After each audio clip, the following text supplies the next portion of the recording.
ዲያብሎስ ብዙውን ጊዜ የሚሰራው በጉልበት ሳይሆን በማታለል ሰዎችን ብቻቸውን እንደሆኑ፣ ዋጋ ቢስ እንደሆኑ ወይም ከእንግዲህ ተስፋ እንደሌላቸው እንዲያምኑ የሚያደርጉ የውሸት ወሬዎችን በአእምሯቸው ውስጥ ይረጫል።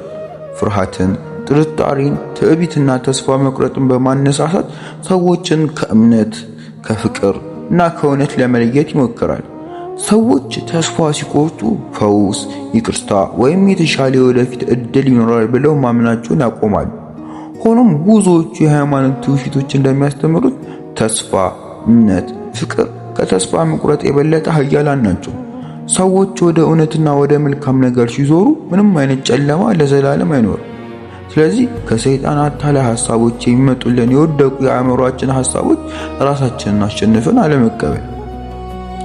ታላቁ ድል በሌሎች ላይ የሚቀዳጀው ሳይሆን በራስህ ላይ የምትቀዳጀው ነው ይባላል። ራስን ማሸነፍ ማለት ሰበቦችን ትቶ ዲሲፕሊንን መምረጥ፣ ከፍርሃት ይልቅ ድፍረትን፣ ከምቾት ይልቅ ደግሞ እድገትን መምረጥ ነው። ዛሬ የምትወስዳቸው እያንዳንዱ ትንንሽ እርምጃዎች ነገ የምትሆንለትን የተሻለ የበለጠ ጠንካራና አስተዋይ ሰው ይገነባሉ።